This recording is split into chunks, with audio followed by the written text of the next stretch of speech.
Sil kept insulting my husband for being a stay-at-home dad. I snapped and told her how my husband supported their entire family during hard times at her wedding dinner. Let me explain. I'm 28, my husband Jason is 29, and we've been married for 3 years. We met 6 years ago through my brother, who's pals with Jason from their jobs. Jason used to be a cop, and my brother runs a pizza joint where Jason would hang out. They hit it off, and my brother invited him over for Thanksgiving one year. That's how we first met, and soon after, I asked him out, and we started going out. After being together for 3 years, he proposed, and we got married. I've met his family a few times before the wedding, and most of them were really nice to me, except for my sister-in-law, Janice, who's 27. Even though my mother-in-law was friendly, Janice wasn't. Jason kept saying she'd warm up to me, but she never did. She wasn't openly mean, but she'd make subtle digs and jokes that weren't funny. At first, it bothered me, but eventually, I got used to it and ignored her. She never confronted me when Jason was around, probably because she didn't want to risk upsetting him. But he knew how she treated me and made sure I wasn't left alone with her when we visited his family. I didn't want him to cut off his family or his sister because of a few mean comments, so we just ignored her and let her say what she wanted while I tried my best to ignore it. Jason did the same. It wasn't great, but we didn't have many options. We chose to keep the peace in the family and tolerate her behavior towards me. Looking back, I really regret not speaking up sooner and addressing this issue instead of staying silent and feeling insecure. I was worried about being seen as overly sensitive or causing problems within the family. But recently, something happened that made me realize I couldn't stay quiet any longer. Jason used to be a cop but decided to become a stay-at-home dad a few months ago. I'm a trauma surgeon, so balancing work and family is challenging for us. We have a daughter, and finding the right balance has been tough. Both of us have demanding jobs, and we couldn't spend as much time at home as we wanted. We had daycare and our parents to help with our daughter, but it wasn't enough. We felt like we were missing out on being there for her as she grew up. So about a year ago, Jason and I had a serious talk about it. He decided to leave his job as a cop to be with our daughter more. It was his choice. I didn't pressure him. He felt it was fair since I earned more, and he wanted our daughter to have one of us around most of the time. I asked him countless times if he was sure about becoming a full-time dad before I finally believed he was serious. It was a big decision, especially knowing how much he loved being a cop. I wanted to be sure he wouldn't regret it or resent me. But he seems genuinely happy taking care of our daughter and managing the household. We talked about it recently, and he admitted that it was tough adjusting at first after working for so long. However, as time passed, he grew more comfortable with it, especially since he gets to spend quality time with our daughter. He's content with how things have turned out for him.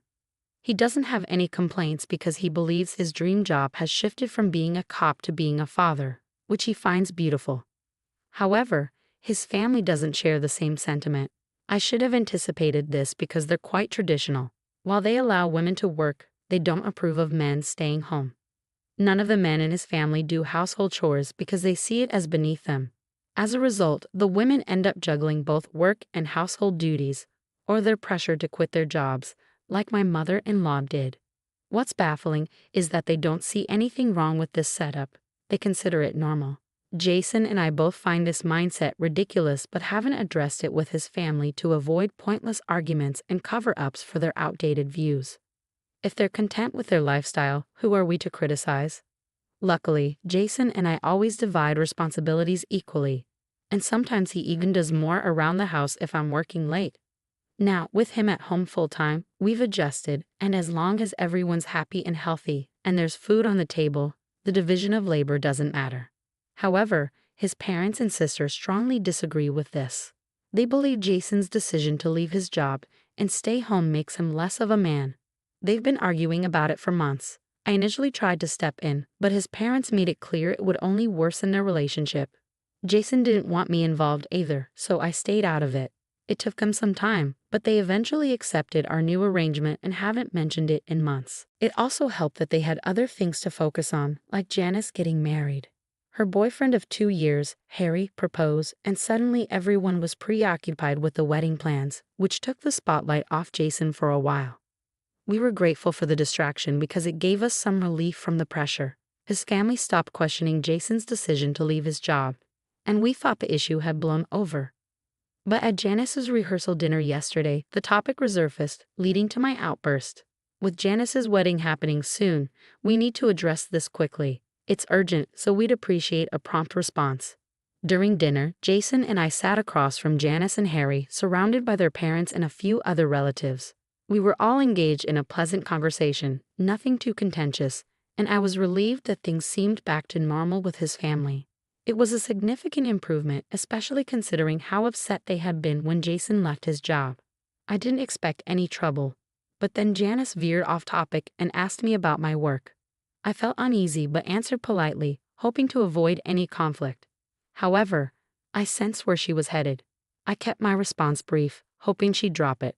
Then she turned to Jason, asking about his job and joking about how he now enjoys a carefree life, living off my income.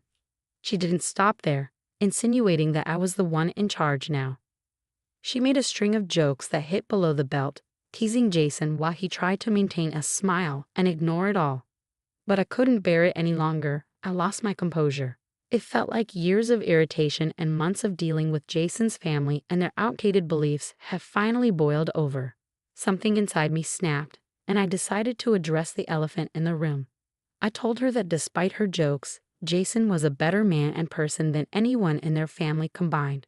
I reminded her of something nobody wanted to talk about, Jason's significant contributions to their family. I pointed out that without Jason's financial support, Janice wouldn't have been able to attend college or meet Harry. Since he was 18, Jason had been giving money to his parents to help them, especially after his father lost his job when Jason was in high school. Janice, oblivious to her family's struggles, had been indulged by her parents, and Jason had shielded her from their financial difficulties. They never denied her anything, even when they were struggling, to spare her worries. Jason had to take on 2 jobs to support his family while his father searched for better employment. They endured this hardship for over a year, relying on Jason's income and some savings to get by. Janice remained unaware of their struggles. Her family shielded her from the truth. However, I revealed it at the rehearsal dinner, shocking everyone. It was a long-held secret, and discussing it was taboo. But after nearly a decade, I felt it needed to be addressed.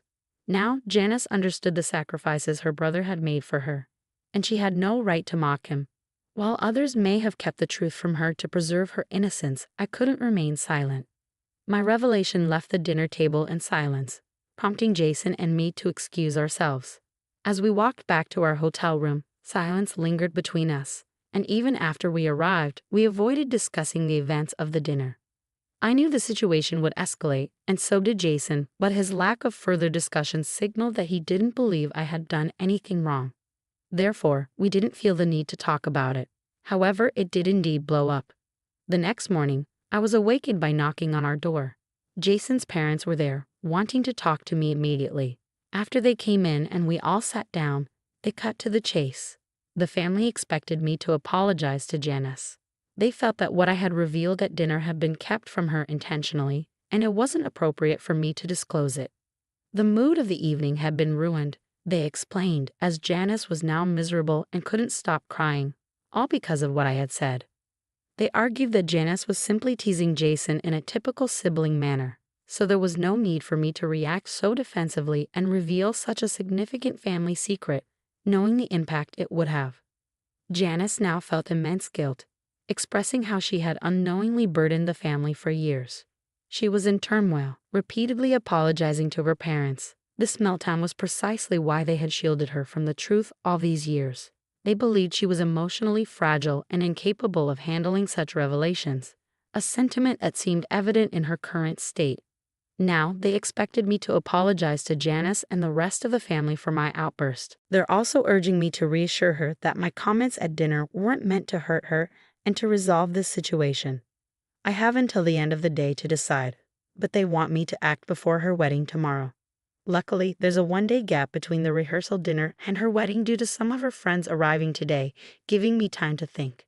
Jason believes I shouldn't apologize because I was simply defending him, and Janice has often treated me rudely, so it's justified retaliation without any regrets. I've been leaning towards this viewpoint myself, but with her wedding approaching, I'm hesitant to cause her further distress. While most of her family insists I owe her an apology, their opinion may be biased. Even Jason's stance could be influenced by his loyalty to me. Seeking a neutral perspective, I've turned to Reddit for advice. Update 1. It's now evening, and after considering the comments, I've concluded that I owe no apology. Jason and I are currently packing our things to leave because attending Janice's wedding tomorrow without apologizing would feel awkward. We'll inform his parents of our departure, as it would be impolite to leave without a word. Jason and I discussed this earlier, and he believes it's the appropriate action to take. He feels Janice's past insensitivity and rudeness warrant consequences. He confided in me that dealing with his family had become increasingly challenging since he left his job. He had hoped for their support but instead felt undermined and criticized for prioritizing time with our daughter. We were aware of his family's outdated views on gender roles and chores, but we hoped they would change.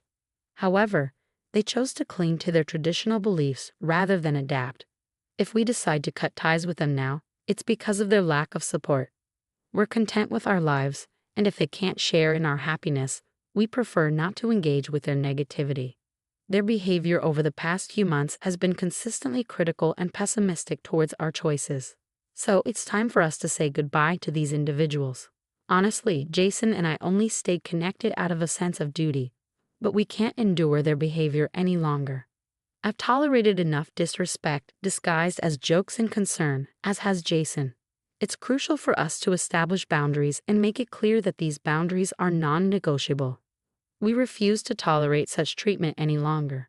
We teach others how to treat us, and we've set a poor example for ourselves thus far. However that ends now, it's time for everyone to understand how we expect to be treated. If they can't respect us and our choices, then they have no place in our lives. Update 2. So Jason and I are back home now. It didn't go over well with his parents when we informed them that we wouldn't be apologizing and were leaving. They seemed shocked and upset, probably expecting us to just swallow our pride and go along with their wishes. When Jason mentioned that we wouldn't be attending the wedding ceremony either, they reacted strongly, raising their voices and insisting that we stay. They argued that our absence would raise questions and potentially ruin Janice's big day. Jason firmly explained that we weren't comfortable attending given the lack of respect we felt from Janice and others, who expected us to apologize merely for standing up for ourselves. They had been treating us poorly ever since Jason left his job, and we couldn't tolerate it any longer. This was us drawing a line because we had reached our limit. In response, Jason's parents accused us of being selfish and warned us about the consequences of our actions. They argued that our absence of the ceremony, after attending all the other events, would create a spectacle and shift the focus away from Janice and her wedding. We debated for a while until Janice herself arrived at the room. Having overheard the commotion, she came to investigate. Her parents briefed her on the situation, and to our surprise, she expressed her approval of our decision not to attend the wedding. In fact, she preferred it that way. She addressed me directly, making it clear she didn't want me at her wedding. According to her, I had selfishly ruined her rehearsal dinner to cause trouble at her wedding. This led to a petty argument between us, which I regret because it only added unnecessary tension.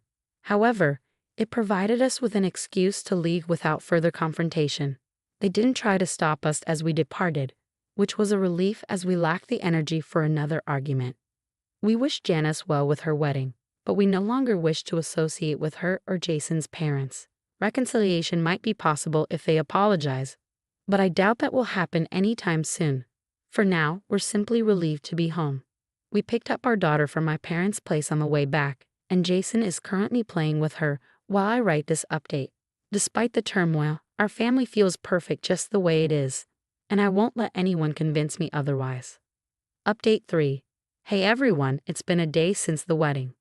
Although we weren't there, we've heard that our absence sparked a lot of discussion, mostly instigated by Janice herself. It's ironic that her parents feared our absence would draw attention away from her special day and focus on our conflict with Janice. However, Janice seemed to embrace the idea and made our absence a central topic of conversation. Some distant relatives who hadn't witnessed the rehearsal dinner incident heard all about it from Janice after the ceremony. It seems Janice couldn't resist stirring up drama and spent the entire day talking about our conflict. I can't say I'm surprised by her behavior. The downside is that now, Anyone outside the family is reaching out to Jason to inquire about the situation. Everyone wants to feel involved and uncover the truth. However, we've chosen not to entertain these inquiries. We have no interest in engaging with his family unless they apologize, which doesn't seem likely. Therefore, we're opting to stay out of the drama and let them handle their affairs. In our responses to texts, we've been deliberately vague to maintain the high ground and avoid unnecessary conflict. Engaging would only fuel further tension, and it's clear that Janice thrives on drama. We're aware that his family would relish any opportunity to criticize us, so we're opting to disengage. We've always avoided getting caught up in their drama, and we intend to continue doing so.